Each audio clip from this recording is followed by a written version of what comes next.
Masinibulise kwindawo ngendawo esibukele nikuzo. Nibukele ingumlilo lento podcast. Mna ndinguBradumza. Njengoko bendinithembisile namhlanje ndihamba indodwa. Ndihamba noGqirha JB Ndlela. Welcome Dr. Ndlela. Enkosi kakhulu Brati. I'm grateful to be here. Ndiyabulela ukuba ndibe kanti ndakujoyina kwi-podcast yakho. Ndiyabulela kakhulu ba uzile namhlanje. Thank you so much. Thank you so much. Okay, Doc. UDoc zawucela azazise kwabasibukele abangamaziyo. Okay. Ya igama lam uJoshua Bongani Undlela. Ngumgama uMemelo Msuthu. Salala ngumamcikhe salala ngoMadlamini. Ndiwasenyo Bright eLandilumbu. Ndiliwele. We are 6 kumama wam biologically. Ikhaya ke lise New Brighton eLandilumbu. Basekhona bonke abantwana bakamama. Nangoku ndiphuma ekhayeni eNew Brighton to come and meet up with you. Ndambulela uMdali xana esithi xa iqala unyaka ndizojoyina i-podcast yakho. Enkosi kakhulu Gqirha. Namhlanje siqala i-series entsha esiyibiza ngo-Attitude of Gratitude. Siqala i-podcast entsha ngonyaka omtsha. UGqirha ndimbonile kwa-TikTok intetho zakhe ezakhayo ndaqonda uba nakanjani kufanele basiyiqale ngaye le podcast. UGqirha into endiye ndayinothisa ngaye qho xa eqalisa kweza video zakhe uthi I am grateful to be alive. Yiloo nto ke nibona namhlanje isihloko sanamhlanje sisithi I'm grateful to be alive. Sizamcela akasicacisele ba isukela phi lento ka I'm grateful to be alive. Ithetha ntoni ebomini bakhe? Yeah, very good question wena Brati, and I view myself as being privileged to meet up with you. To answer your question, I think indlela endikhuliswe ngayo nendlela nemeko endikhulele kuyo. Just to give you briefly ukuthi why am I so grateful to be where I am currently. That doesn't actually mean I have actually arrived where I would want to be. That doesn't mean that. Ndiliwele. Uwele lam nguMoses. Uyava kwagama ke Moses is a male. It's a male. And we are not identical at all. We are not identical at all. Ndiliwele. Abazali bethu ngenxa ke yemeko zobomi badivorce kwi-age of 3 years. And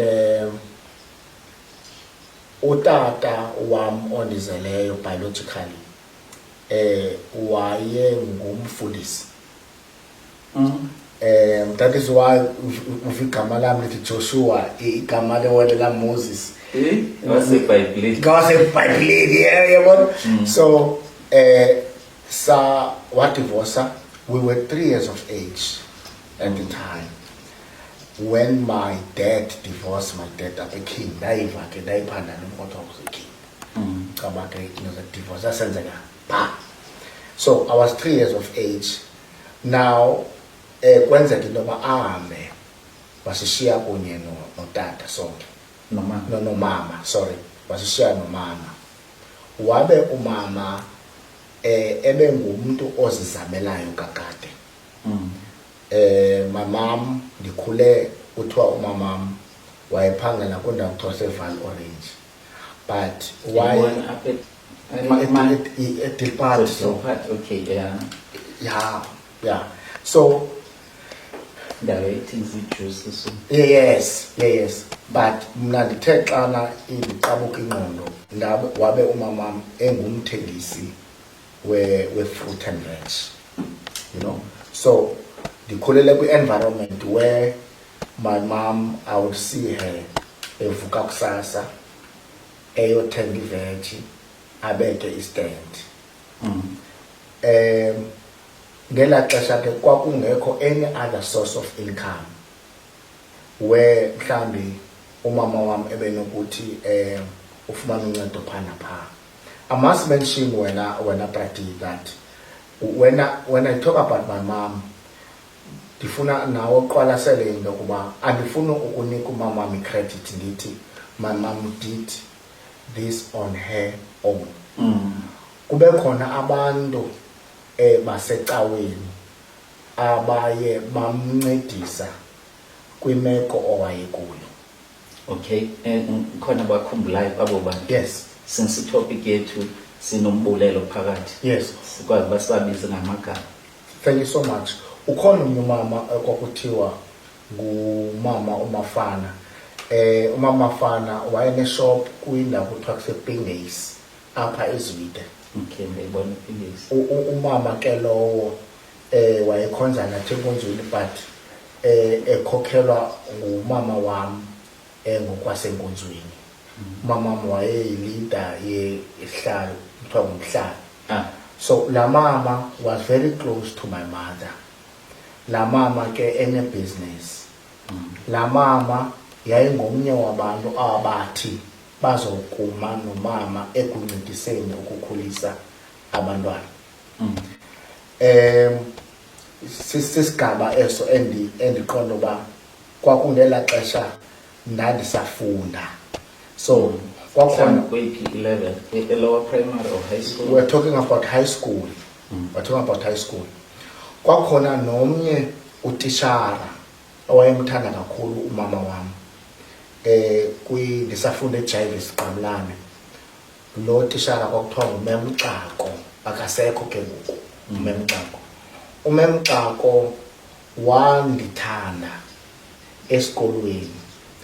Ndandicinga ke inoba wayeyibona nemeko kamama wam because umama wam wayethengisa amalusu. Abona mos amalusu. Yeah. So what my mom would do, she would clean asike afake esiplastikini athi otishara bakho bacelile uba bafuna iplastiki zamalusu. Ndizoyiqwalasela later on intoba otishara bayibona imeko yexhekwazi and they wanted to support. So bamsupporta ngentoba sizawuthenga amalusu. Yabona? So uMemxako ke ngoku wayiqaphela nangolo hlobo imeko yasekhayeni. Wandithanda uMemxako to a point ndikhe ndaba nethuba lentoba ndishiye iwele lam elalinebomvu ndiyohlala noMemxako. Utishara. Yabona? Phofu ke wayengandenzeleleli xa ndipasa. Wayengandenzeleleli, you know. But ke wandithanda. She understood imeko yasekhayeni. But apha ekukhuleni kwam ndibe exposed ke kwinto ethi my mom was working very hard making sure that ifamily yakhe iyakwazi ufumana loo nto ayifumanayo ngokwamandla akhe. Yabo? Ndakhulela ke kwi-environment enjalo. Yabo? Ndiyasikhumbula nam ndisenza ugrade, I think ugrade Yes, because grades are speed the standard one. Okay, standard 10. No, standard 8. Then I started now machine indlela yokuphila apha. Ukuba umuntu makavuke kusasa ayothenga athengise. Nam ndaphela ndibeke sami stand xa ngomama. Yabo? Yabona akhona udla ngothiwa like father like son ngoku ufunde kumama ndifunde umama yabo. So umama wami ke ndambona mosibeka istand up ndafumana intoba nam le nto yoba ndisoloko ndirelaye ebantwini ayikho rongo, yayindinceda, but I wanted also ndibe nento endiyenzayo, and umntu ondititshayo apha ngumama, you know. So nam ndanestand ke bhuti, nam ndathengisa iinkukhu ke mna. In fact nam ndaqala kulaa nto kuthengisa i-veg, ne? Thengisa i-veg, thengisa wam i-veg, kwakhona icawa ekuthiwa i-Victory Ministries. Okay, ngabe Cotswold. Yeah, isangenele secondary hall. Kwakukhona ke umntu phaya owayenefama owayekhonza kulaa cawa. So la mntu waphaya ndamdityaniswa ngupastor Zimkhitha Peter. Siyambulela naye pastor ngomdibanisi. Yeah. And she got married to my friend. Ayanda Peter. Naye wadityaniswa nguwe. And there's a spot ke, yeah. So then ndoke ndaphela ndithenga o-30 bamaqanda. Yabo? So ngecawa ebusuku iyangena la cawa nam ndiyothatha amaqanda am andikhonzipha ngetransport uncedwa ngabani ke ngixothatha amaqanda Okay. xa imeko inje. Okay, I used to take ukhwela.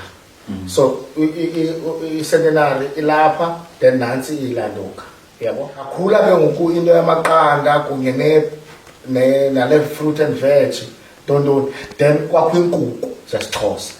Ndancedwa ke ngumama Mafana lona ke wasincedayo from ekukhuleni kwethu. Utata wakhona wayeneveni, so kwafuna manje ndothatha inkukhu ke ngokefama ezesiXhosa, yabo, imileqwa, yabo. So then what was happening was amaqanda wafumana ngecawa late, ekuseni ngomgqibelo ndifumana iinkukhu zesiXhosa ukuze le mileqwa ityiwe as isapha esaneni, yabo. Then it grew into ndaphela ke ngoku ndithengisa university ke ngoku ndaphela ndithengisa ke ngoku iscones, yabo. So kusasa ekuseni I will bake iscones, mna ndihlala kwenye indlu, then next kwakukho istove pha, next kwakukho istove. So sisathetha phaya elalini bomvu ke sisapha elalini banestove bona bayendlela kabe naso mna xesha. Now kwenzeka into yoba mandimnike ngoku lo mntu ilantuka umbane, ndicela just istove. ewe kaloku uzawubhaka Yabo? Yeah, then akhula ke. So what I used to do kwinto ye-scones, I would ekuseni khona ishop elalini kuthiwa kwaVanani. Okay. Ivula ngelaa xesha ngo-7 I think. So ndamcela mna u-owner wapha mayivule ngo-6:30. Ndifuna mna ukubeka ibhakethi lam le-scones. Abantwana bazayo esikolweni baye-Athanyoba, eWisile, eJames Gqamlana bazafumana ilunch emnani enescones eyenziwe ndim. So wavuma wavuma waqala 6:30, wavula 6:30. masimbulele naye kaloku Ewe man uba usibukele kule ndawo kuyo. ubhutsola usekhona kunye noCirha ongasekhoyo, uba ubhuwa, you know. Uba ubhuwa, in fact when I was doing my postgraduate imali yokhwela yokuba ndiye NMMU, ndandifunda NMMU, ndihlala e-residence e-NMMU. So imali yokhwela yoba ndisuka apha eNew Bright ndiye e-NMMU Summerstrand ndandiphiwa phaa kwaBhuwa esikolo phaa kulaa shop. Uza kakuhle uba ukhule njani kwifemeli enjani Yeah. Sifuna ke ngisize nakwifamily yakho ngoku onayo. Okay. Sigqithe ke ngoku kwifamily life songena kwi-education. Okay, Prati. So, then wona Prati yakhula ke into ye-scones. So, nandibetha ke into ye-scones. Kusasa, by 7:15 or 7 o'clock, sigqityiwe i-scones u-10. Ndileqa esikolweni, evisi. Mina ke ngicela ungicacisele kancinci. Ugqibela ukuthengisa iinkukhu, bathengisa ii-veg. Ngoku kwizikons uzenza zoyi-3 okanye uyayeka enye uqalise enye. Jonga ke, ndizenza zonke. Okwesibini kukho nenye imali ye-scones ngondiseyunivesithi ndathenga ikhamera for ufoto. Ndayifota mna imingcwabo busy. And ke mind you, xa ndifika esikolweni it's another challenge because akho lula esikolweni. True. Yabo? But kuyo le nto uyivayo wena Prati yimeko eyandityhalela, imeko yasekhayeni eyandityhalela into yoba ungasongi izandla. no, ndingasongi izandla. Because there was no way that a single mother Wesikukho 6.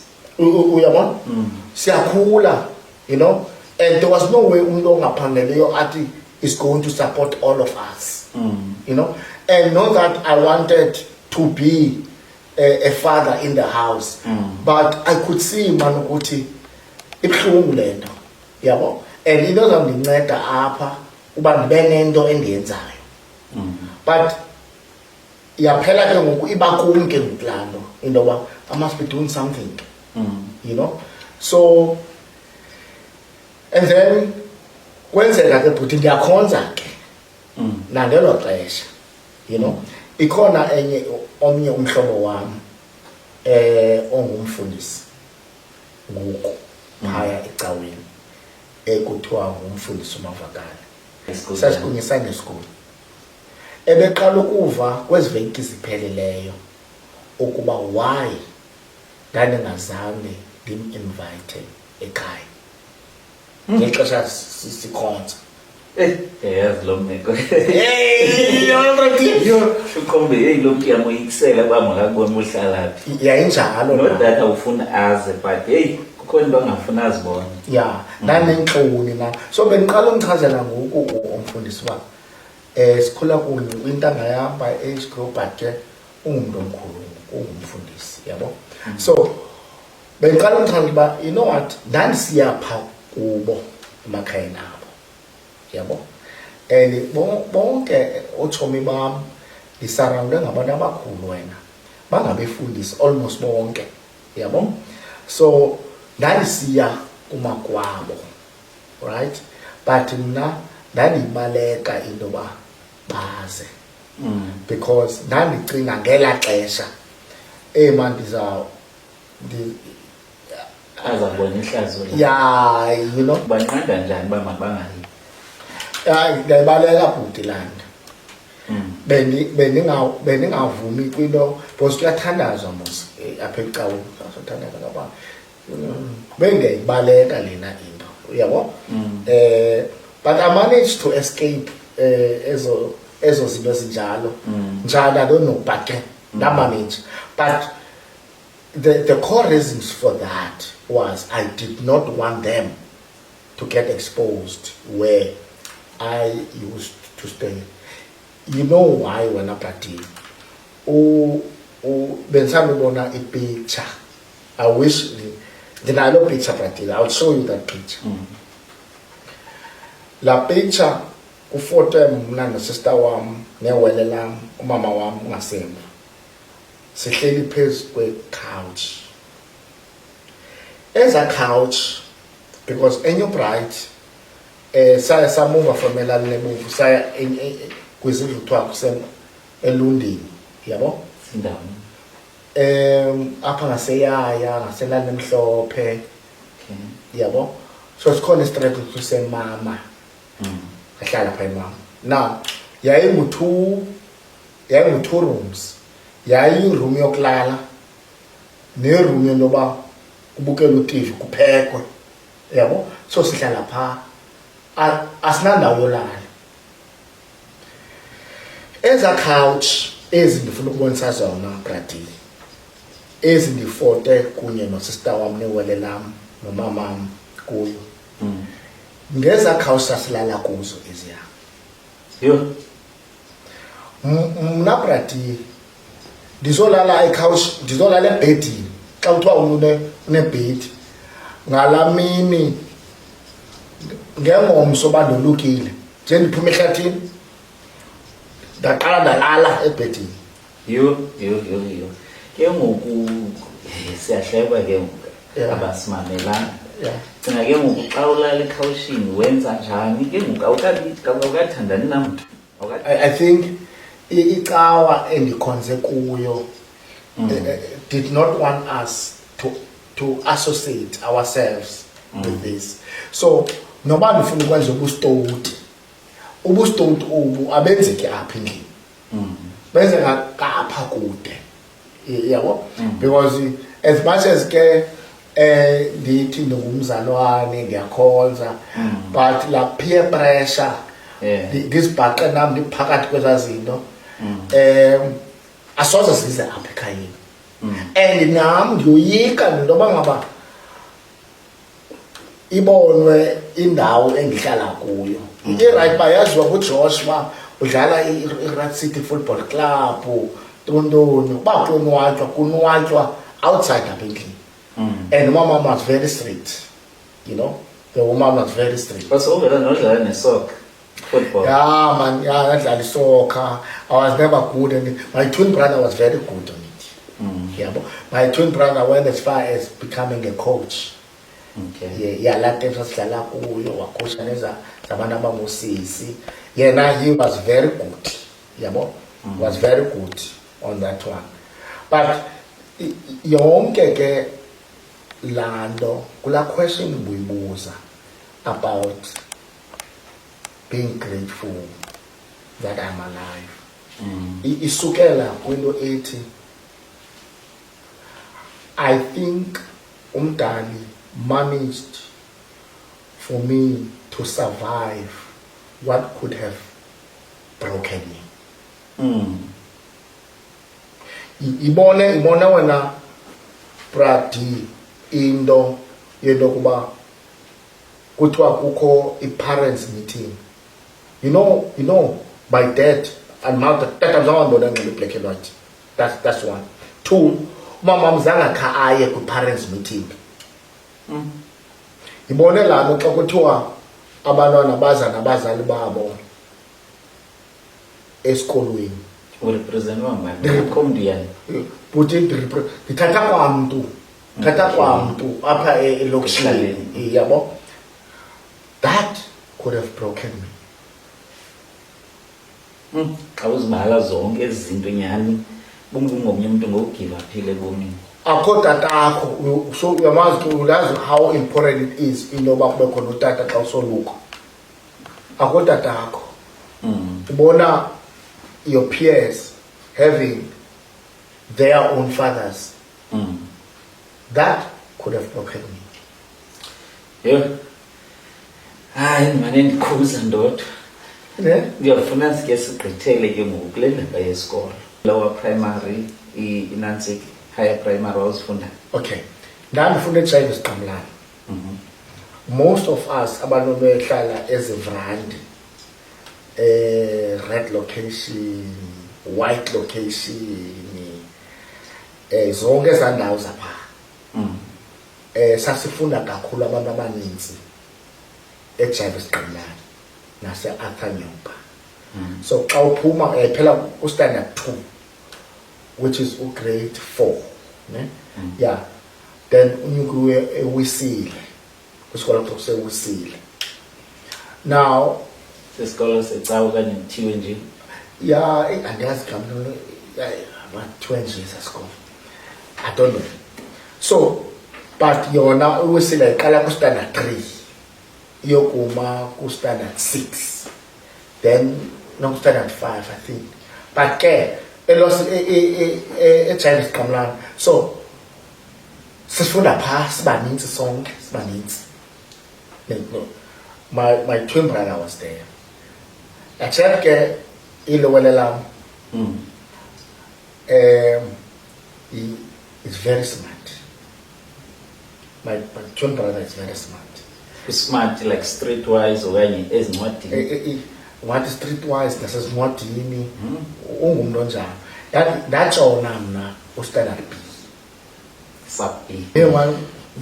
Nalo wele lam lingena kwenye class besikade sifunda from a creche sihamba kunye sibuya kunye Yonke into niyenza yonke ngoku ndizotshona ngoku apha nalo wele lam linyuka you know ngahlala ke mna ndaqhuba yabo silapha kwesi sikolo you know wahamba wele lam wayewisile ngalanye kuwele lam aya ngayo wisile i-James Qamlane yona yongeza standard. So it's no longer ending standard 2 iya ku standard 5. So iwele lami yokuselimkile ke ngoku apha lingishiya apha lisewisile mna ndaqhuba ke ngoku ndafunda pha eJames Qamlane. I must say I wanted to follow him. You know, I wanted to get to kwisikolo sakhe because laa ndoda is too clever. I mean, he would help me on my academics. Yabo. Kope, you know. You know. So he was very good. Yeah. So, but when I started with James Qamlane, up until grade standard 5.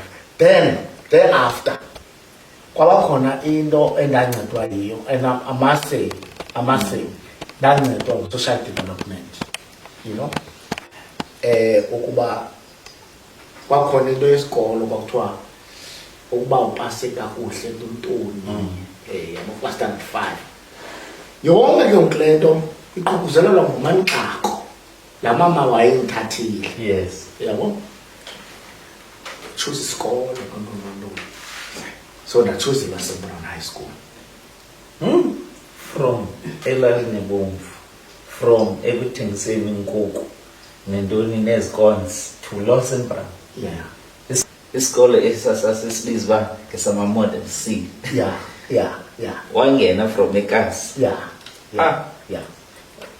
Thank God to social development. Nomama lo Memxako. Because sasiba 2 high school nenye ichep ke yabo. But now it was very tight. Ngibona esikolweni ukutishara uyakunceda utishara. Khona notata lona uHeadbush akanga asokolise wanceda naye. Nangapha esikolweni uprincipal naye khanga thanda buze udlala indima.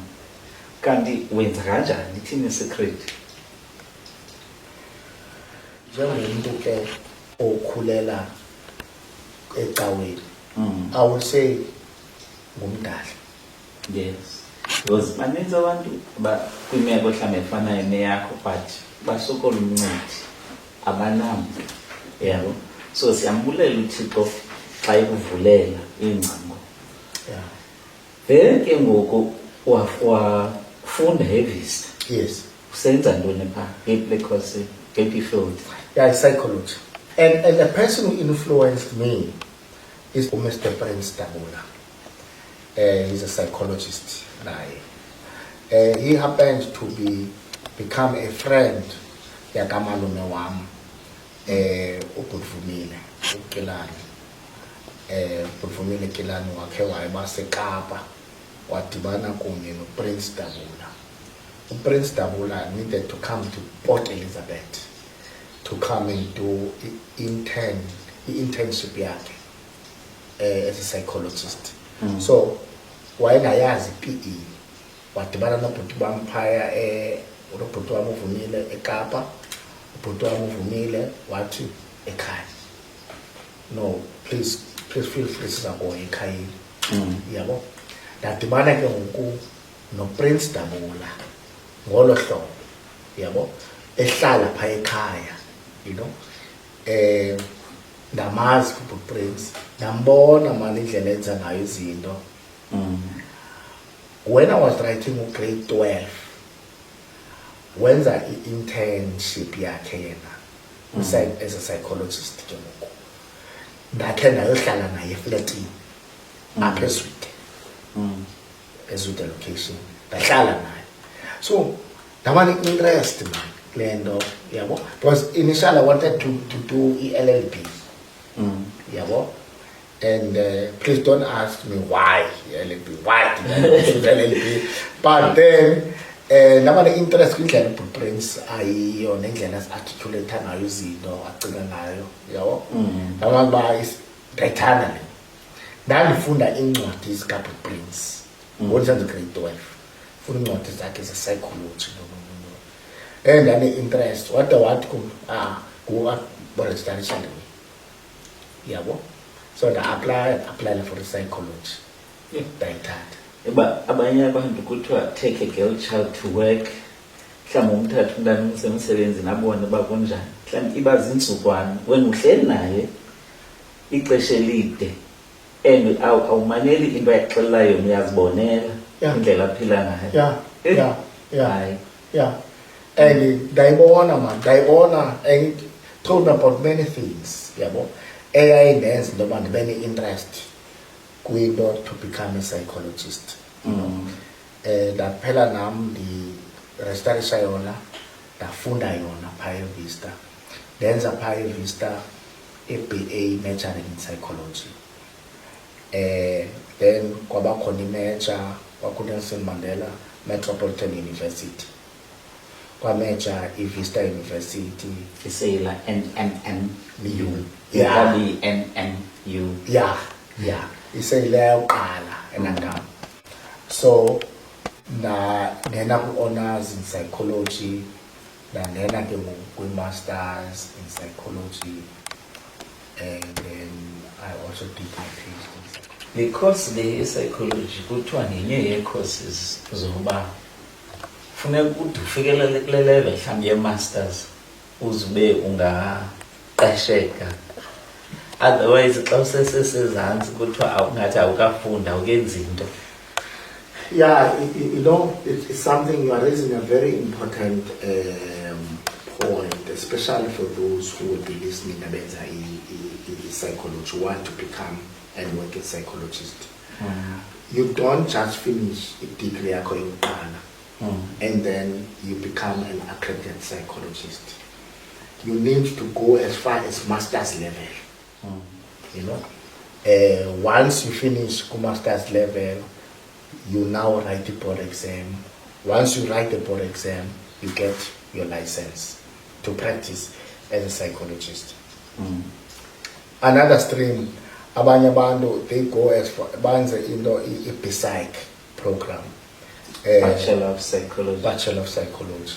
Uvele uqale from year 1 from kuyo. But xana uyigqiba sobe soyenze kunye ne-practicals or internship. But iscope sayo silesa to the psychologist. But ke nayo you do write the board exam, you can also practice, but iscope sakho asizolingana kunye nalona wenze up until master's level. Yeah. Alright, then from i-masters kwenzeka ntoni ke ngoku?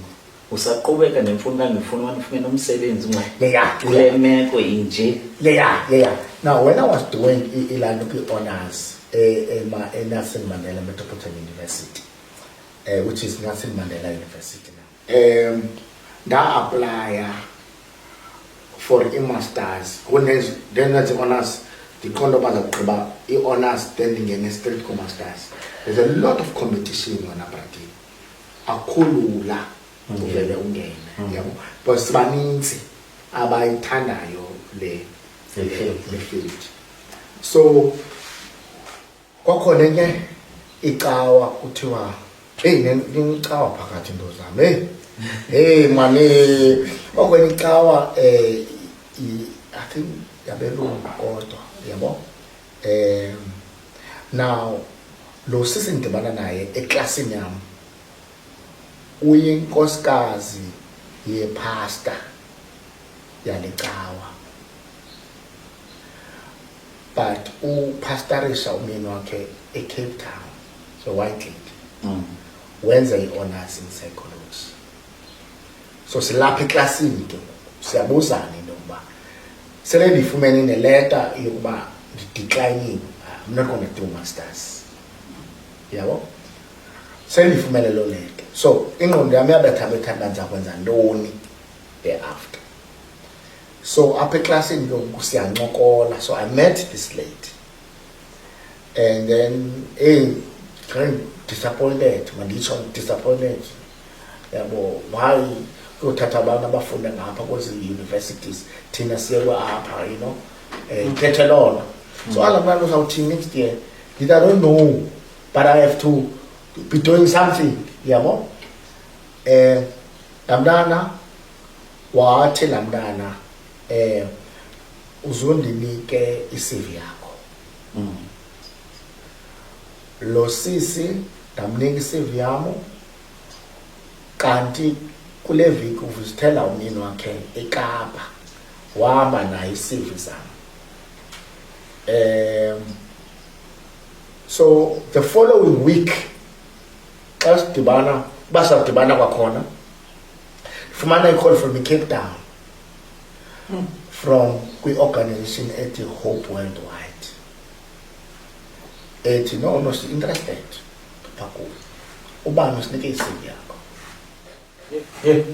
Cinga apha kweli bhayi umuntu uyawuthi akunikele i-CV ucinga uzayokufakela kuthi cwaka kanti lahle umgqomeni lo CV le. Yeah. Hayi wafumana umuntu oright ke basiyambulela naye qha ke xa ikhumsha inoba kazosiva. So then ndafowunela eCape Town laa ndawo yena umyeni wakhe apastorisha kuyo kanti unikezele nalapha i-PE. Ndafowunelwa nalapha i-PE. Yabo, so ndachuza ke ngoku i-PE ndabe ndiyaphangela ke ngoku. Yabo, so lapho ndayigqiba ngoNovember i-examination yam ye-honors. NgoDisemba mna sele ndiphangele. You know, and then I was so excited ke ngoku. Yabo, so excited. So ndaphangela the following year, nda-apply kwakhona the following ku-masters, kwakhona ndadecline kwesibini. Ndizongena mna okwesithathu ndi-apply ndiqonda uba ndidiniwe. Yeah, but I'm gonna take a different field. I'm gonna go to LLB. When's it done? Apply late, going better Better park competition. It means you are doing a masters. Yeah, but it's another discussion on its own. Evaluate for those ones who want to pursue to become psychologists. But then the panel, then university once bakuthatha akwenzi i-masters part-time ayenziwa kwa psychology noyoba uzawona psychology part-time. Hayi buti ndaresigna emsebenzini ndabuyela edeskini. Must okanye ubona umsebenzi lo must you I don't know which university in the world where you're gonna do a masters in psychology. Ndicinga loka bekasi bayakubalela abamelwane iminyaka oyifundayo manje kuthiwa uyawugqiba nini kunini ufunda uyithini impression njalo ke Yeah, okanye ayifikeleli kuwe ezindleleni. no, I think as you grow up kwi-field yakho studying, you tend out uyayilungiselela pha kwenhloko into yoba ubana zendifumane le opportunity. This is a lifetime opportunity. Sibaninzi. I mean, you can imagine, bro. I-class kuthiwa i-university thetha abantu abayi-12 qha. I-applicants more than 700. Yeah. Nala 12 ayizigqiba yonke. Nala 12 ayizogqiba yonke. Yabo? And it's a lifetime opportunity, bro. You know? Anaxesha lomsebenzi. You know? Ezele nditshatile ke ngeli xesha ndithathwa. So imeko ke ngoku iye yaphucuka kule nto uba ibemathiwa ngoku ke ngoku because sigqibelene kunzima. Yabo? Yeah. Ngoku wafumana uKFC umsebenzi kwaKFC Yeah. then uzongena apha ngokevarsity uyafunda Yeah. imeko itshintshile ngoku njengoba somuntu sokwazi ukuthatha inkosikazi. No, itshintshile imeko kwinto ethi because remember ndathi xa gqibe i-honours ndaphangela. Noko umuntu wakwazi ukuthenga ifridge, wathengele ibhedi, akwazi ukusapota kokwabo, you know. And ndani-focused wena kwinto ethi ndandingayifuna laa nto uba kuthiwa kukho umntu ongusisi endithandana naye ndidlala naye nandazingena ezo game. I knew that if I want to be committed in life, one of the commitments that I need to do is to get married. Kind of nekuzimana. Yeah, you know. And then I got married to Kulosis. One time I shared Moses, yabo. Hayi, ungathi usisi awungeke ngubani. Okay. Lesithembu mhlawumbe bani. No, my wife's name is Ovatiswa Ndlela. Was Mdantsane, Majola, Qendeba. Nkosikazi yam nge-3rd yakaJanuwari sigqibe 18 years sitshadile. Yo, Ngineminyaka eyi-18. hayi kweli xesha kuthiwa abantu abalasti ngalo. Yeah. No. The lady, she is a lady, bro. She is a lady. Ndibanaphi ke ngoku nomava. Ndibona nayo ecaweni. Njani ungabe emdantsane wena usebhayi? No, what happens ezicaweni mos kuba khona laa nto kuthiwe abantu kuba khona imihlangano kuze i-district ethile sonke sibe lapha ecaweni. So kule nkosi ndandikhonza kuyo ke ndandingumntu oyethanda ndandikusekomitini ndandithanda uscribe. So kwenzeka into yoba lo sisi ke ngoku yena uphuma kwecala lasebhoda. So pha ebhoda kwathiwa uyacela into yoba abe sekomitini kwela cala lasebhoda. Now so sadibana ke ngeli xesha lento yoba umtsha ke ngoku so funeke ndimfakele ke ubama this is what she is supposed to be doing. Now ikhona enye ichephu naye ngokungumntu omkhulu ngokwasesicaweni yabo. He's an elder, you know. So ndiyichazele le chephu noba yo ndamthanda lo sisi funa yabo. Into ngoku akazongena kule komiti. Akumele uyamsondeza kanti uyambhekelisa okanye uzokwazi uzibona. Anditrustanga kwabona aba. Okay. Aba abadala aba yabo. Kulo sisi. I'm too jealous of this lady. Nanda akazongena apha. Kufunana omnye umuntu. Yabo. Ndambona ngalamini. I think it was June 2007. June 16, 2007. And then 6 months then I got married. Yo. Hayi yashesha. Phofu ke xa kudityanwe enkonzweni ecaweni. Yeah. Ayisikhuthaza lesityolo nesimetsho. Yeah. Fanele uba kutshatwe. Yeah. Siyayincoma loo nto leyo uba ibe ngumzekelo omhle ilaste. Yeah. Kwenzela nomnye othi hayi ndamtshata kanjani into endisandodibana naye abone uba iyakwazi ukwenzeka. Yeah. So it happened to me, and I'm still staying with her. We've got 2 children, boys. Isaiah is the older one, and Abel. We're still together. Hey, yabona ndiqaphela la magama ngawasebhayibhileni na. U-Isaiah lo kunye no-Abel ngawasebhayibhileni. Nawe ke nguJoshua. Yebo? Yeah. Bhayibhile leyo. Yeah, ukhona umhlobo wami endihamba naye apha. Oh, very critical of that. Yabo. But yes, we are coming from that kind of a Christian-centered background. But the lady man brule, so good analysis. Yeah. Njengoba esibukele ke ngoku into nombulela ngayo. Khona izinto ziqonba apha kona phakathi yazi appreciate grateful but awukhange umuntu uxeleleyo. Yebo.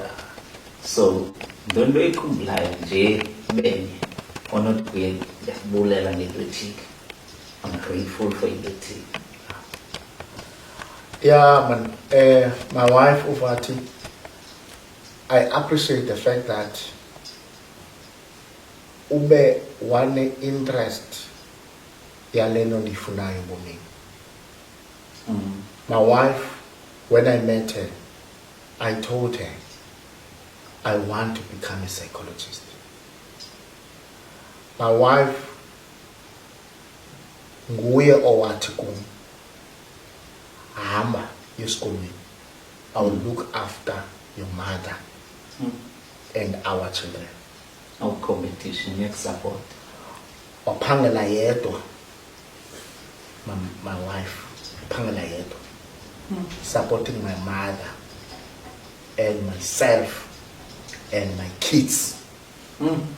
And she wanted me to get what I want.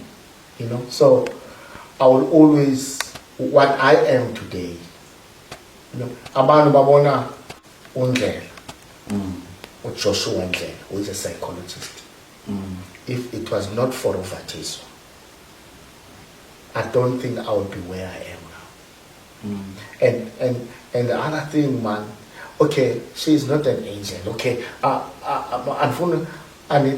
She's not an angel, she's a human being. But I have noticed that akakho insecure. Abona umsebenzi wami wena, Prati. Sebenza ngabantu. Yeah. And my mom, she's not. My wife, she's not. And I appreciate her for that. You know? Baku cases have been you. Hi. So, but my wife will always stick around with me. And I appreciate that for her. You know? Hayi masimbulele sisi apho sibukele khona asiyabulela imeko ezifana nezi zinqabile ixesha elininzi uthi nebumuntu aphelwe ngumsebenzi phasala ke yonke into yakhe ubone ba uchithe kumtshato akasahlonitshwa nasefamily yonke lanto xa yena ethe nca ekusupporta into enkulu kakhulu leyo. Yes. Then ke ngoku siza kulento ye career yakho. Yes. Ungenile ke ngoku yi-psychologist. Yeah. Iqale njani? Because sugqibele usenze ezi masters. Yes. And then unalento apha engqondweni yakho ikudrive iba ndiyafuna uba yi-psychologist. Yes. Then ke ngoku khahambe nathi uyosifaka pha kule career. Okay. Uba uye waqualifya nini. Okay. And then usebenzela phi ngoku. Okay. Okay. Inkosi Prati. Prati, kusekhona abantu abancedileyo. When I finished my masters, I think in 2011, and then I needed to write the board exam. Yo, Puti, yo, ndaitshona board exam. Ndaitshona kayi-2. For you to pass the board exam ku HPCSA, you need ngela xesha ndiyazi ngoku, you need to 70%.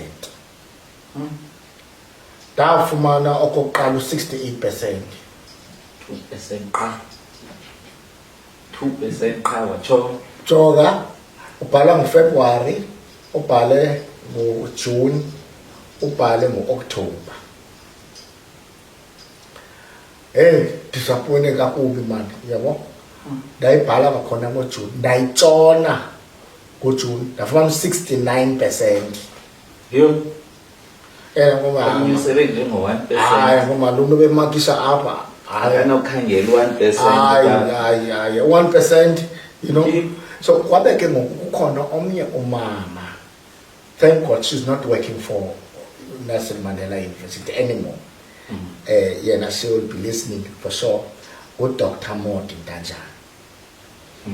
Ngela xesha ke ngoku uDr. Modi Ntanjana is saying to me that we need indoda efuneke ithethe isiXhosa, i-psychologist. There is a permanent position. And asinandoda apha kule university ethethe isiXhosa eyi-psychologist aphandle kwakho. And le position ifuna into onjani? Ewe kaloku uyabona uba xa unale ngxaki unayo ufuna uncedwa yiyo i-psychologist ungaske uyithethe ngolwimi lakho uyithethe kuphele ngoku izasibhida le nto yokukhumsha. Injalo brati. Yini akwazi uba inini ke ngokulela nto kuthiwa inini ke ngokule position. But no, izawuphuma position.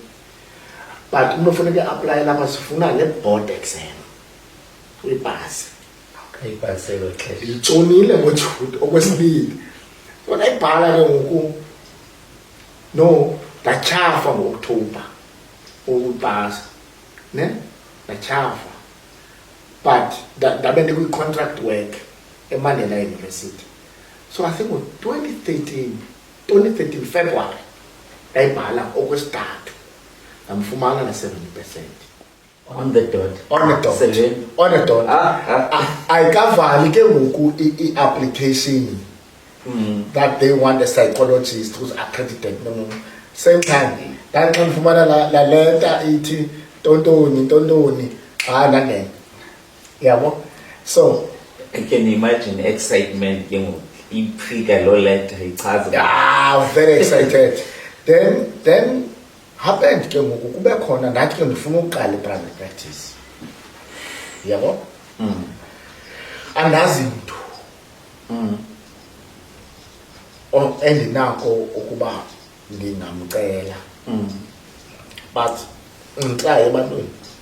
And ke mna ke ndingulaa mntu wena brati andinantloni ukucela when I lack. Lanto yokuzithoba emntwini. Yeah, andinantloni nalolo. Wesixa ndiyakuba analo, yabo. So then wadibana nomnye usisi apha who's a clinical psychologist. He's very good, lo sisi lo. Usisi Nolfefe Kanjana. Saphangalele idora ndenza nangoku. Ukuna ku-private practice. Naye she's very good. Ndimazi njani usisi Nolfefe? Into yoba makokhona usisi owaye ngu-secretary kwi-department yakwa-psychology phaa eMandela University. Owayetshomi kaSisi Nolfefe. So ndamazi uSisi Nolfefe ngolo hlobo. So uSisi Nolfefe ndithi sisi ndicela no before uSisi Nolfefe kukhona abanye abantu ndicele kubo. You know wena brati I'm sorry, I'm going to use igama I think mhlambi elibhlungu but necessary. Yinto yokuthi xa wena uphumelele ulibala ngabanye sukubavalela amacango abanye abantu. Yo, powerful. Kuba wena uphumelele. Abantu abaninzi that I have contacted ndicela into yoba I want a space, I want to mentor me as a psychologist. Bavala amacango. Yeah. And ke ngoku yi-prerequisite ufuneke umentorishiwe before uyozimela. No, it's not. You can, but I felt like I needed to be mentored. Okay. Yeah.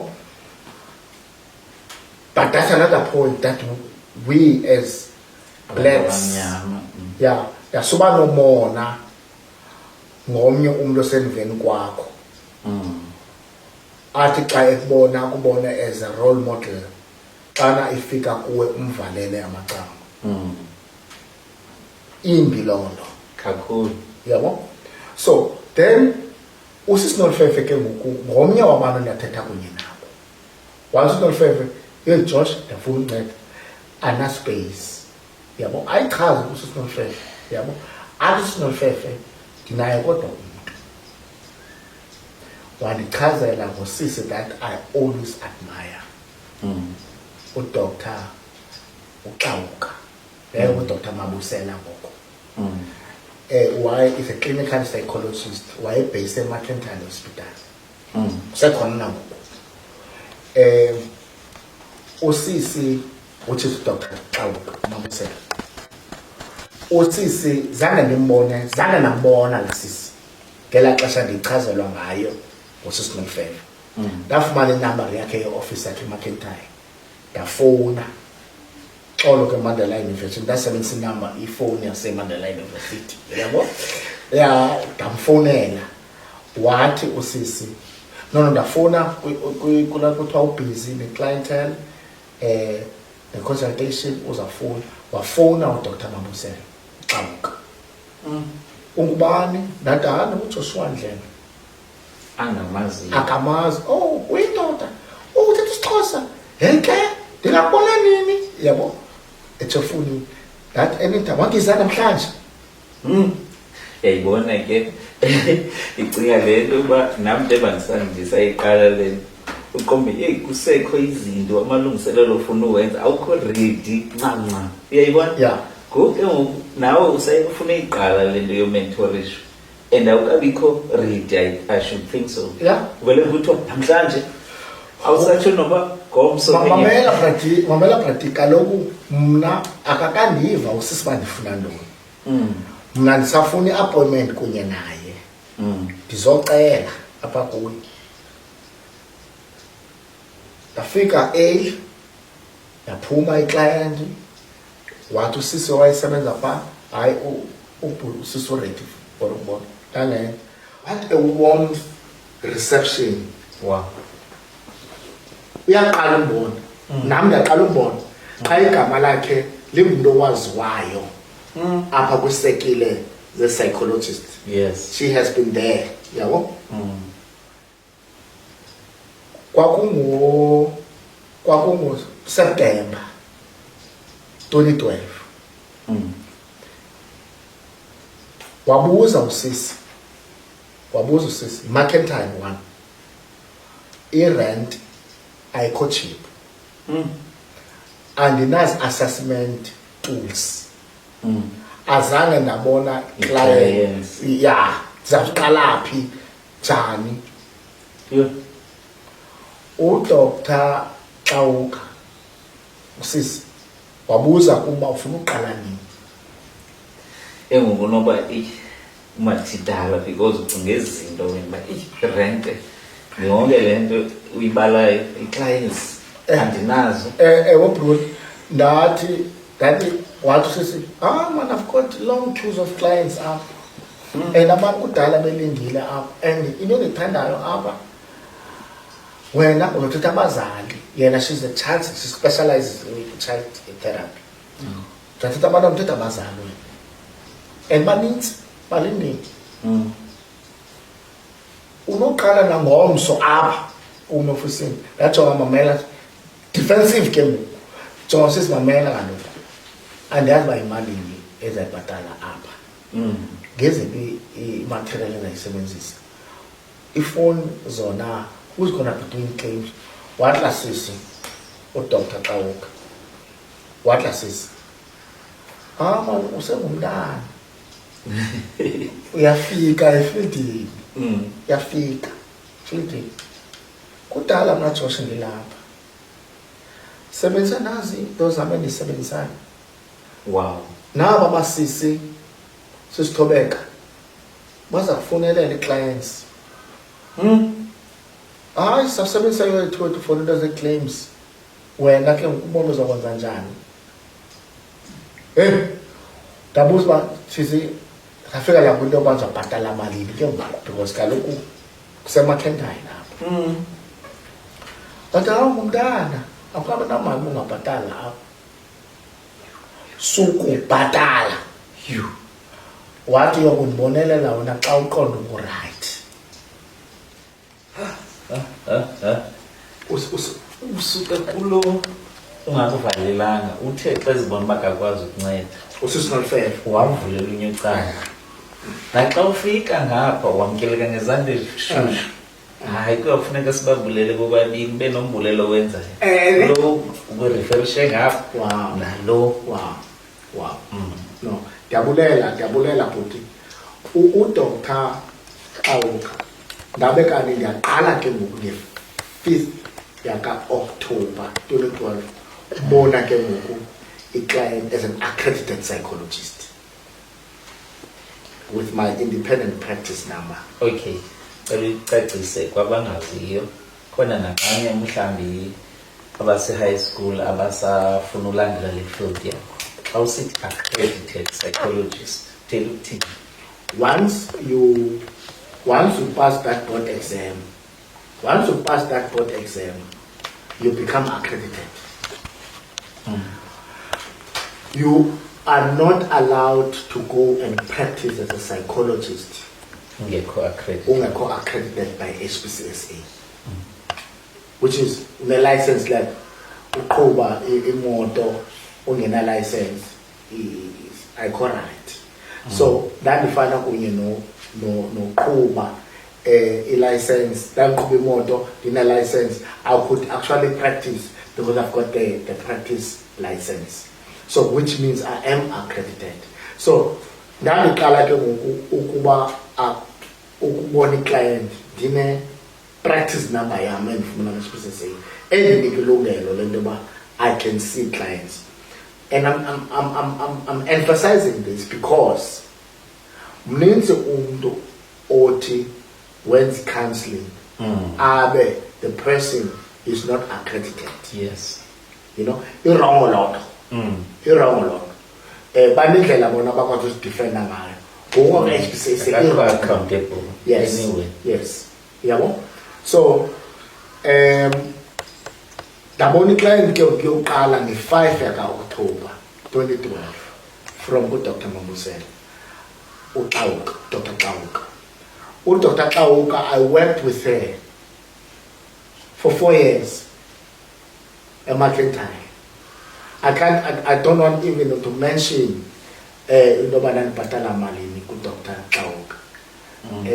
Wayendenzela ifavor uDr. Xawuka. So ndasebenza naye kuthe ngo-2015 wathi kum uDr. Xawuka wathi kum ithini into yakho na, because ngoku engathi uyaqhuba ngoku uyasebenza uyasebenzela nto, by the way kaloku wena awungodokta. Yeah. A psychology inento eninzi because ngoku so-accredited still awukabi ngodo. Still wathi kum uDr. Xawuka, hayi mna ndicinga into yoba you must go and register to do PhD. Because yeke le nto yokuba uva kamnandi kuthiwe kuwe doctor kuba usevisa ii-clients apha nasesibhedlele mos eMcIntyre. So abantu bathi doctor, and ndandidikwe yilaa lokuthi hey man, andingodoctor. I am just an ordinary profession in psychology. Umntu owandiphembelelayo to do PhD yayikwa nguDr. Xawuka. Yeah. So the rest is history, because I am still looking up to her. Right. For So usebenza ixesha engakanani noDr. Xawuka? I worked for 4 years, not Dr. Xawuka, and then wahamba ke uDr. Xawuka wandishiya phaya kwi-practice yakhe. Wakhona ke ngoku omnye usisi naye who is also very good, usis uManana, she's still there, and she's a very good clinical psychologist. Ndamshiya ke yena ndayozimela eNew Brighton, yasiqalela eNew Brighton practice. And then so from New Brighton I then met a new guy called Dr. Jamela apetaku ubhuti wethu Krotman, ubhuti wandidibanisa nabanye abantu, wandidibanisa nenye ichap umkhuluwa uDr. Chahai, you know. Yawazi lesika Ulapha eJoni mos? Yes. Fofu waye kanye sepa? Usepha. Okay. Usepha. So apa yes. We practice that total for all. Wandibanisa nomkhuluwa wayekade sithi uDr Jamela endifuna ukudibanisa nomuntu ma. I think ndizavana nalobhuti. Yabo? Asadimana nomkhulu sisavana up until today. Yabo? Yeah. And I know him, the guy. The guy. He supports me. I learn a lot from him. Yeah, and I guess he's a GP, you know. So I'm still there with him with private practice. But I also work for the University of South Africa. Up at Gqeberha office, the campus in UNISA. Yeah. Yo. Ngokumkhasisa kule yakho ipractice usebenza lapha ngoku and unceda abantu abatheni udila necases ezinjani. Yo, Bode, I think let me start kwelo 8. Mna I deal kunye the children, the teenagers, and the old and the aging ones, the adults and the aging ones. Okwesibini, I see a lot of different people. I see abantu who are politicians, business people, obaba befundisi, yabo. I see abantu ababeliever with African traditional religions, traditional practices, abantu abathwasayo, abantu abangamagqirha, yabo. I see a variety of people, yabo. And it actually helped me to ndithethe le nto ndizayithetha into 8. Esa story ndihleli kuso of being a counseling psychologist sindincede kwinto yokuthi akukho umuntu ongenangxaki. Mna ndibona uba i-background yakho ikuncede uba ube suitable for le nto ikhethileyo, because asibona ezingxaki eziphumele kuzo zezabantu baphumela kuzo, uyabo. So ke ngoku xa uthetha uzuthetha i-theory, uzawuthetha into obukhe wayi-experience. Because kumohluko kumntu ofunde encwadini nomuntu oyiphilileyo lo nyani. Yeah. No, I agree with you kulono. And nezinye izinto wena brati endingazange ndacinga uba abantu can get through kuzo, endingazange ndazibona, endingazange ndazifunda nosifunda while I was still in the university. Ufikele kwi-stage esithi ewe ndiyazazi ingxaki zam but ezi ngathi zingapha. You know, ubona uba people are going through a lot. Kube njani ke ngoku xa uvula i-practice elokishini, because most yabantu banento ethi ngayo i-psychologist hayi noba mhlawumbi gula ngengqondo awuphilanga kakuhle, and abantu ne-stigma. Yes. And we need to demystify the stigma. Because not like nabantu abachola amaphepha ekufuneke beye elandukeni kwi-psychologist. I say to you, Prati, yes, ndibona kunye nabefundisi, yes, politicians, abantu position of power, influential kwi-society, who are going through a lot. You know, you don't have to get to a point inoba ude ubonakale inoba awukho right, mhlambi uyotshisa into ethile okanye ube-aggressive uyobetha abanye abantu okanye vele ukhulule uhambeze. You don't have to get to that point to go and see the psychologist, to consult a psychologist. A psychologist, it is a person who is trained to understand i-world views zabanye abantu. And in the process of understanding e-world views zabanye abantu, psychologists are able I think to see the distorted thoughts indlela ezingekho right abacinga ngazo abantu kwezo world views zabo ezibanga intoba kube khona la issue of mental health. Yes.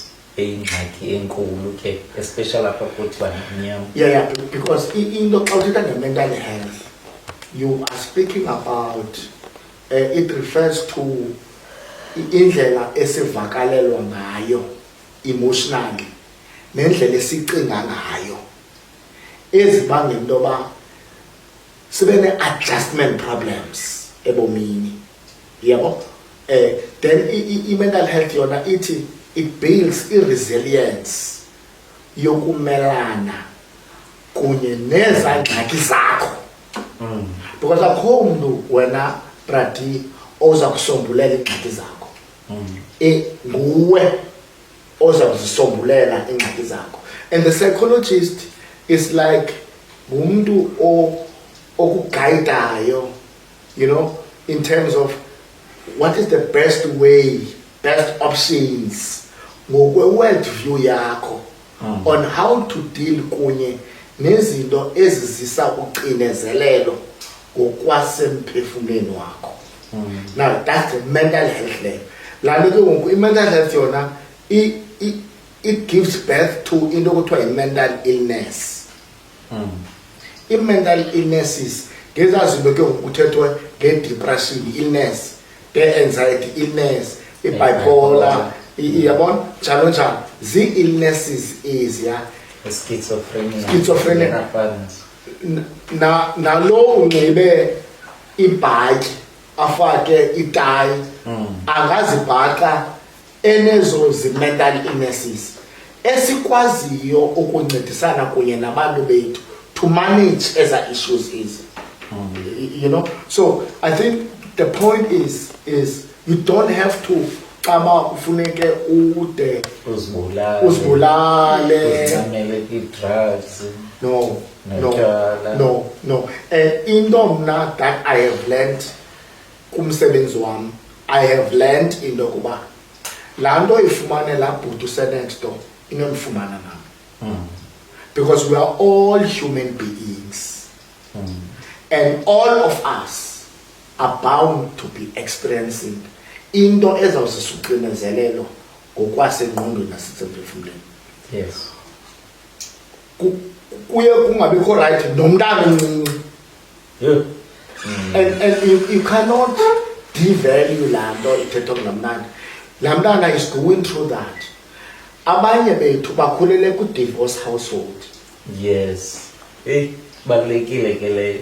Kangba abantu abanintsi bakule meko ye-single parent, khuliswe ngumama yedwa utata akekho, ixesha elininzi ngutata ongekhoyo. Ewe khona ii-families uba umama angabikho ibe ngutata okhoyo. Yeah. Laa nto ichaphazela njani umntu ngokwe-mental health? Yabona bhuti, ziimeko ezi esikhulela phantsi kwazo sazinormaliza.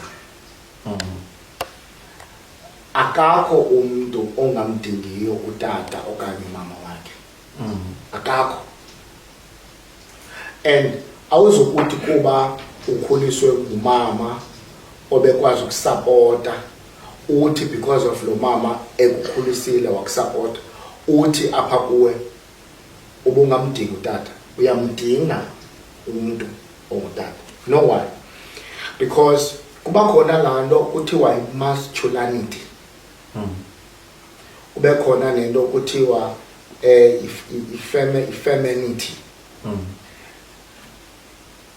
Naturally, for us kube khona i-balance, we need both attitudes. Yabo? So nokuba wena ukhuliswe kakuhle yi-single parent, you can never substitute ukubaluleka kwe-masculinity. Yabo? So in fact kukhomo ngoku sikhuliswe ngutata nomama, ufuna ukuba utata ukhona ngomzimba but absent, okanye umama ukhona ngomzimba but absent. Uyabona? So andifuni ukuthi ukuba khona kwabo it is guaranteed kakhulu.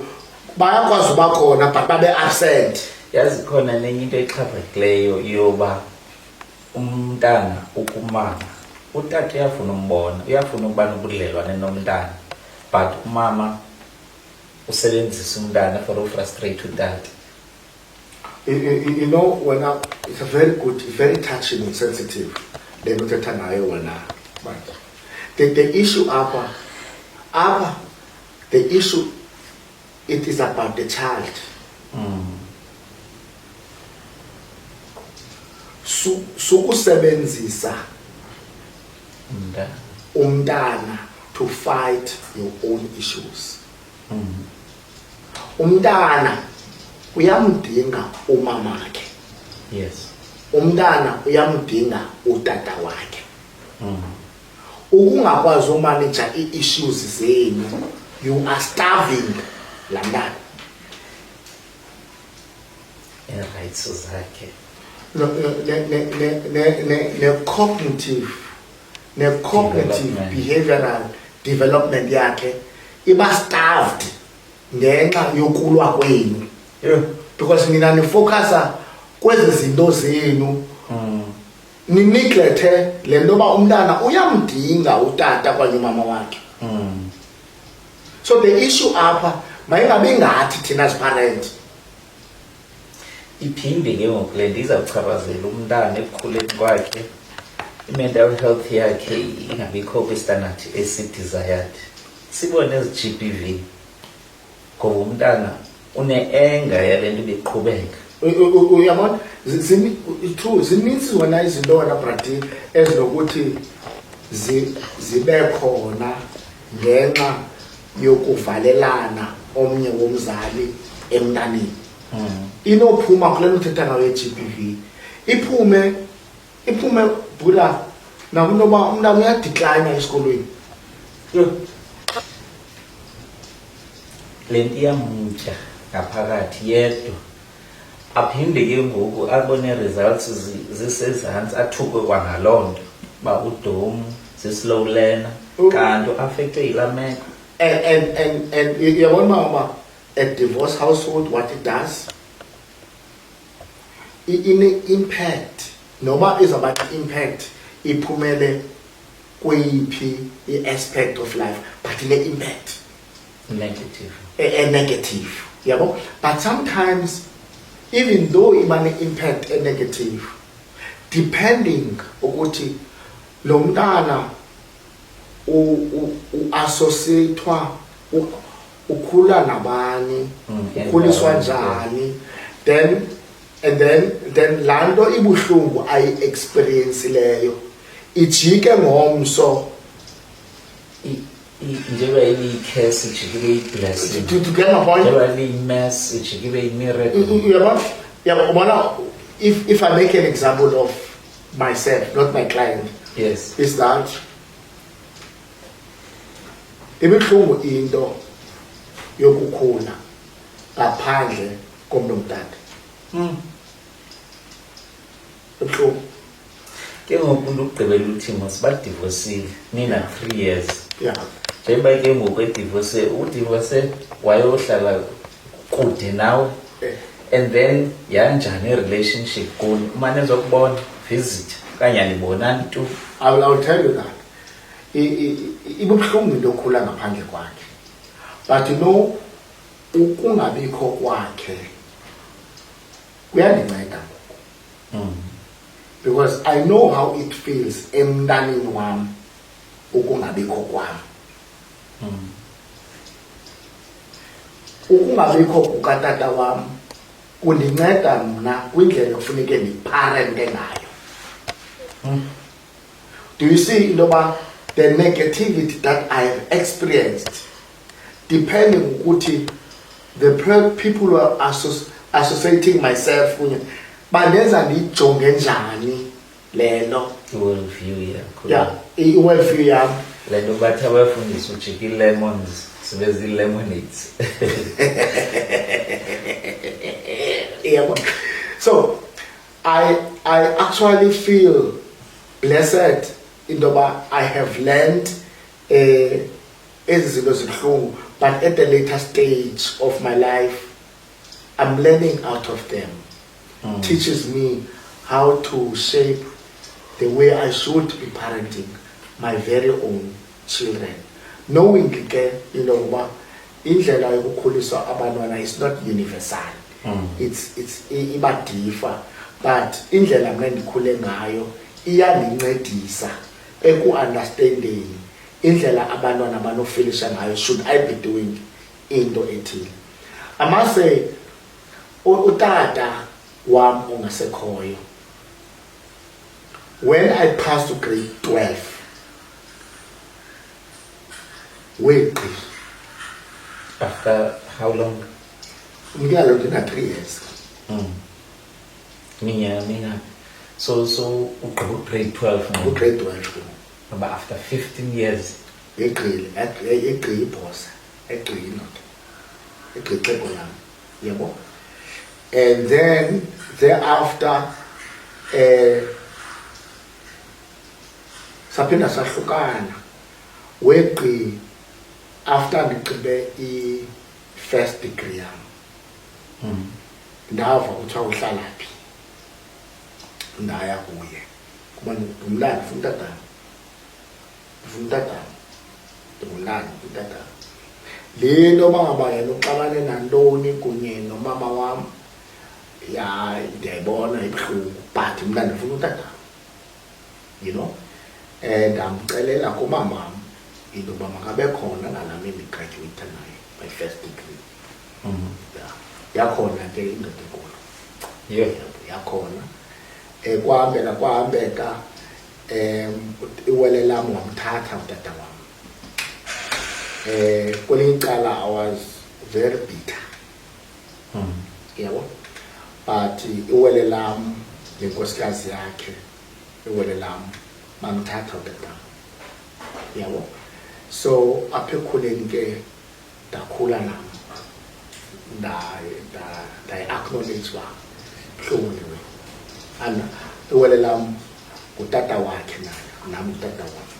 What is it that I do? Yabo. Sawumcelela kumama wam. After all of these years, tata wam uswelekele ehlala ebuyele ehlala nathi. Ima ke uthi umke una 3 years. Yes. Ubuya after 15 years so na 18. Yeah. And then uzomcelela bamkahlali. Yes. Yeah. Because ndandingayithandi sasingayithandi noba ngaba utata wethu ahlale kunye newele lam. Uyenza njani laa nto kuthiwa i-bitterness? Nalaa ngqondo yoba khangandenze le nto undishiye iminyaka emingaka ngoku sezo ebuya ekule meko akuyo. Uyayibona? Yeah. Because mosi ngeli xesha usokolo utsala kanzima unalaa nto ke engqondweni yakho uba heyi uba utata bekhona ngengekho nje. Yeah. Tata ushiye njani kwimeko enje? Yeah. Ngoku ubuya sekule meko akuyo yena. Yeah. Uyi-overcome njani laa nto ungabi bitter ube ngumntu obhetha? I was bitter, bro. I was bitter into yoba ngaba utata wam angabikho when I needed him. But on the other side, I was longing for him. Ndandifuna nam kuthiwe ngutatam ndimbone ehleli kulaa couch. Ndikwazi ufonelana naye. Abantu ke abaninzi bebethetha ke kabuhlungu utata wam kuba ndicinga into yoba bafuna ingathi bavelana kunye nam. But mna ngaphakathi ndifuna utatam. Loo nto leyo ke yiyo eyabangela into yoba mandithambe. As bitter as I was, mandithambe ndiyamdinga lo mntu. And ke ngoku itayima labakhona bahlala kunye nathi kwakhona, and we look after him, me and my twin brother, my sisters and my brothers. We look after him. Sayombeka nombeka waswelekela ekhayeni. Nzima into ye-forgiveness. Ndiyabona uba nina nimxolele nenze njani ukucelela uxolo okanye nivele nathi ba ubaxolele bengayazi into abayenzayo? Yeah, walicela uxolo. Walicela uxolo. I remember a day when he called us. He called us. Ndikhule mna kuthiwa ndingubhele. Yabo? Sukela kuyona. Isukela usister katata wam. Yabo? Kwakuthiwa nguNomabhele. Ndandikhula kuthiwa ndingubhele. Abanye babesithi ndingugqirha kuba umamam engugqirhabasi. Yabo? Ngalaa mini utata ezocela uxolo ngalo kwakungona sesingamadoda. Kwangona utata esithi hayi ningogamo ni. Claim. Yayiclaima laa ndoda yabo. Wacela uxolo and ekuceleni kwakhe uxolo sasikhona sonke. Wabulela napha kumama wam. You know? La attitude, gratitude. But emthathe back. Yabo? After le minyaka. You know? Wabulela nento ba yena umama uNdlela which is my mom bakhulisile abantwana engekho yena. Yabo? Ecela umama utata wami intoba please look after your mother. Continue to look after your mother. Ukhona abantu athi umuntu ndawuze ndingene engcwabeni ndimqumbele because wayengekho ekukhuleni kwam umzali wami. Loo nto ungathini kumuntu onjalo? You must remember wena Pradini i-forgiveness ayinanto kwenza kunye nonceda laa mntu umthiyileyo. Inceda wena ukuyi-acknowledge ipain eyenziwa ngulo mntu nokuyazi into yoba le pain yenziwa ngulo mntu iyandonzakalisa. You know? And for me to be free kulaa bondage yalaa pain, I need to forgive this guy. I need to forgive this guy. Noba bekuhlukumeza ekukhuleni kwakho. Andincedi laa nto ndinceda mna. To forgive ndinceda mna. Kanjani uzinceda njani? Because uvise kabuhlungu lo mntu lo. Imagine bro, if I was bitter okokoko ndangamnakekela kanjani tatam? Kade abhubhe. Ndangamnakekela kanjani tatam? How would I be a better child to utata wam endimdingayo noxa yena izenzo zakhe yeah, but ndiyamdinga lo mntu and into yoba ndibebhitha it becomes a deterrent blessings zakho ezinosuka ngenxa yakhe. You know? Iyandinceda mna kwinto ethi hele chap invise kabuhlungu le chap but ndiyamdinga lo mntu and for me ndibe right I forgive him. But if forgiveness, it is not to forget. Andilibale. Sorry, andilibale nto ayenzileyo utata. And asoze ndilibale futhi into awayenzayo. Kodwa unanqala. But utatam ananix utatam. Wena ubunobona umncwambo ucinga into yoba le chap oko ihleli kunye nonyana bayo le chap. We went all out to say goodbye. Utata uthi esihleli naye for ithubana lincinci ebomini. Mhlawumbi ixesha kangakanani ke ngoku nokusebuyile? Utata khange ayigqibe into engange-10 years kunye manje. Okay. After ebuyile. Yabo. Sam-ownisa utata. Samenzela, samnika imbeko yakhe because ebengumuntu ongumfundisi. Now, ii-peers zakhe, you know, wondering ukuthi zizafika kunjani kwindlu katata uNdlela. So we needed to do this ukumbonakalisa into yoba ngutata wethu lo unee-mistakes azenzileyo ebomini.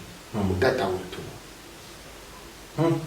samonisha ugama utata wethu ebeni ownisha yena ngokunina ba-ownisha yena utata mna andikho sa space sikamama wam le ngoba yena ebethandana kunye notata wam andikho sa space mna ndikwi-space I am a child andizolwela amadabi kamamam ndilwele lo mamam kutatam mna ndikwi-space sam ndifuna utatam and xa ndifumane opportunity to be the son lotata yi-opportunity yiyo amanye amakhaya kuvela qumbeke umama xa ebona unyana ebuyela back kulaa tata axabene naye.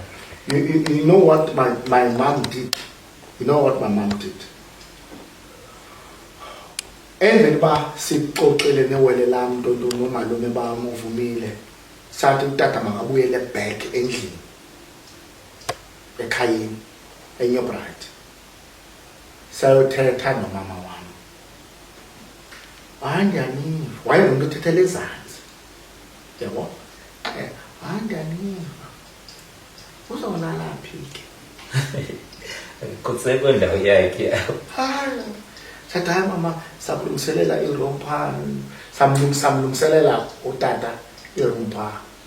You know what my mom said about my dad? Akekho apho utata lephela sesixoxa ngotata akekho yena utata wathi umama wam hayi wayendishiye kule room makabuyele kule room yakhe sakuzawuthini na mama awuba uyafuna yena bandilale apha erumini uzawulala seyinguye ngoku ezajongana ngumuntu uba izawuthini ke ngoku le nto yini lena wanyintoni kwenzeka ntoni yabo ngegqilano iza nemoto newele nam nenkosikazi yayo yafika pha yahlala ekhawusini yakhe yalila le ndoda yabo thina si-excited you know funeke sihambile kaloku wahlala apho wabuza uzolala phi wathi mama sendimlungiselele nina ke ngoku njengabantwana bakhe zange ndikhe ndibe nayo laa episode yoba khuphela umsindo wale minyaka engekho ngayo. Many times boy. Many times, but the guy was also nomfundisi so wayeqhelene ukudilishana kunye ne-emotions zabantu, you know. So he would listen to us and my dad would say uxolo ke uxolo wawuxolo phuma emlonyeni uxolo nikhuliswe ngumama wenu yabo zange kube nzima ukuthi utata uthathe kuthi uxolo and I guess at the time we needed that. We needed to hear about babe wrong umuntu yabo uyayibona phofu ba babe wrong lo muntu uyayi-acknowledge xolo and ewe sasiba nazo episode but siyamfuna umtata wethu. You can never substitute into efuna utata emntanini never okanye efuna umama emntanini. You will never substitute. Nokuba laa mntana akakhuliswa ngutata, laa mntana ufuna utata wakhe. Wena mzali don't become a deterrent kulaa need yalaa mntana, which we do that ngenxa yereason ezahlukeneyo. Okusalayo umntana uyamdinga umama wakhe, uyamdinga utata wakhe. yenzeka loo nto leyo athi umntu be-adopthiwe esenzelwa yonke into bekho laa nto ilangazelela ubona abazali bakhe bokwenyani. That's why kukho inkqubo ezifana nokukhumbula ikhaya. Yeah. Umntu ayingomba apha khoyo kukho laa nto ngaphakathi. Yeah. And nam into endiyithethayo ebantwini sukulwa amadali akho undistavise mntana wam. Suyenza loo nto. Ibuhlungu laa nto. Because ibuhlungu laa nto because I have seen my mom doing it. But umamam at some point wathi nina aninainyani kunanje. Utsho ukuthi umamam aninainyani kunanje. Ndagqiba ukuthi nani yagqiba ukuthi and invalid laa nto ayithethayo umamam. But because thina asikho kwasa space sakho mama. Thina sikwispace sethu sithi uhleli ke wena nalotata. Thina zange ufumane ixoshana nalotata. Pha esikolweni kuthethwa noma utatam. Uzobalisa ntoni uzawuthetha ntoni? Wena ukhule notata wena mama wayombeka utata wakho. Mna Nzima ukuzohlula ke ezaa zinto eziya uba ngoku awufuni ingathi le nto ubuyenza wena ayithathelwa ntweni.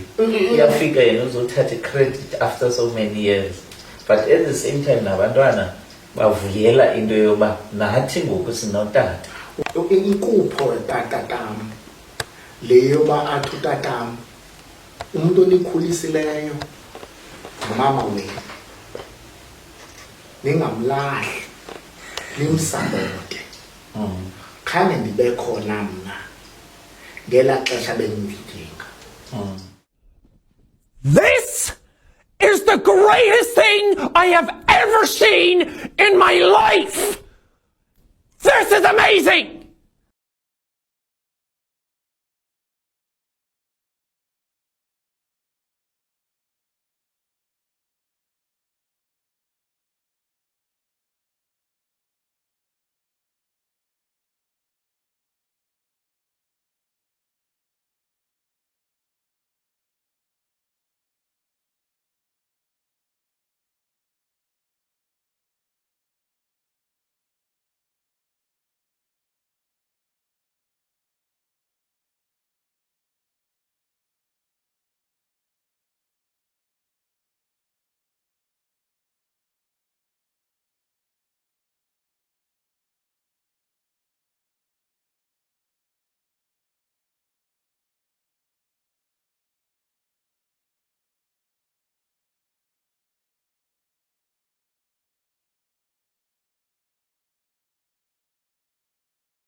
Thank you so much for inviting me. I can't wait to listen to many more of the other characters will be coming here on your show. Inkosi kakhulu, Bratty. Nkosi kakhulu gqirha. Thank you so much. Inkosi kakhulu. Siyabulela. Inkosi.